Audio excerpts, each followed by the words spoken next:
teman-teman, perkenalkan kami dari tim No Play Play yang beranggotakan Esa NIM 40, Prasasti NIM 64, dan Fadia NIM 71. Kami dari Prodi D3 Manajemen Pemasaran Universitas Airlangga. Pada kesempatan kali ini, kami ingin berbagi ilmu seputar komunikasi pemasaran terpadu nih, dengan mengusung tema yaitu The Importance of Creativity in Advertising, atau pentingnya kreativitas dalam periklanan. Yuk simak materinya. Sebelumnya, mari kita mengenal terlebih dahulu, apa sih kreativitas itu?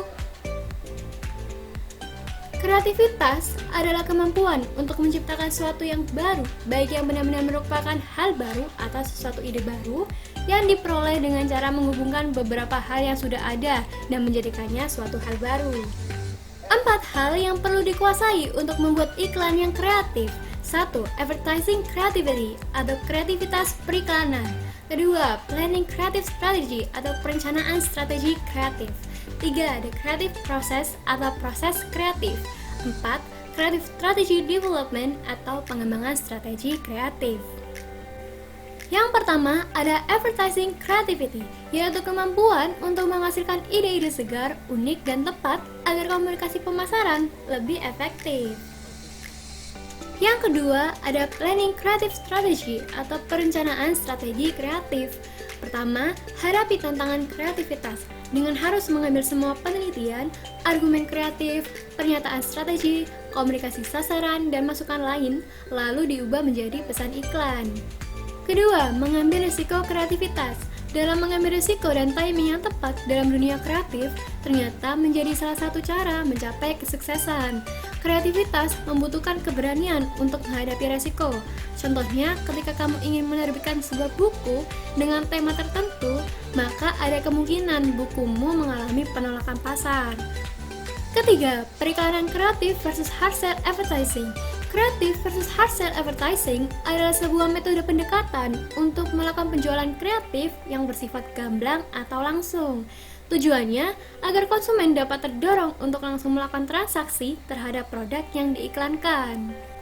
Keempat, bentuk personel kreatif. Personel kreatif adalah seseorang yang kreatif yang memiliki bentuk kepribadian untuk berpikir bebas.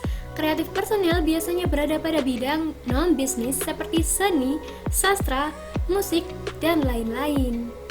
Selanjutnya ada di creative process atau proses kreatif. Dalam proses pengembangan kreatif perlu diawali dengan upaya pencarian data, fakta, dan realita dari masalah yang dihadapi. Dalam pencapaian tujuan strategi komunikasi, dikembangkanlah strategi kreatif maupun strategi media.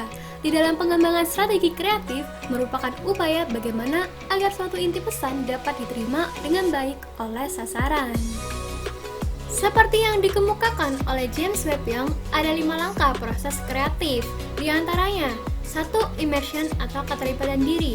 Dalam tahap ini, pencapaian inti pesan perlu didahului dengan melibatkan diri ke dalam masalah melalui pengumpulan materi studi hasil riset serta hal-hal yang bersifat pengumpulan informasi melalui latar belakang. 2. Digestion. Upaya untuk memikirkan dan memahami masalah. Pada tahap ini, masalah mulai dicerna dan dipahami. 3. Incubation atau proses inkubasi. Pada tahap ini yang dilakukan adalah menempatkan masalah di luar pikiran sadar kita dan mengubah informasi tersebut untuk melakukan pekerjaan. 4. Illumination atau iluminasi, yaitu munculnya ide. 5. Yaitu reality or verification atau realitas dan verifikasi. Kegiatan mempelajari ide atau gagasan untuk menentukan apakah ide atau gagasan itu terlihat bagus atau dapat memecahkan permasalahan yang sedang dihadapi. Yang terakhir ada Creative Strategy Development atau pengembangan strategi kreatif. Yang pertama ada advertising campaigns atau kampanye iklan. Kebanyakan iklan merupakan bagian dari serangkaian pesan yang membentuk kampanye iklan. Kampanye iklan biasanya diungkapkan dengan slogan atau pesan-pesan singkat. Kedua, creative brief, yaitu dokumen yang digunakan para profesional dan agensi sebagai langkah awal membuat proyek kreatif. Ketiga, yaitu the search for major selling idea atau pencarian untuk ide penjualan utama. Bagian penting dari strategi kreatif untuk menentukan tema sentral yang akan menjadi penjualan utama dari kampanye iklan.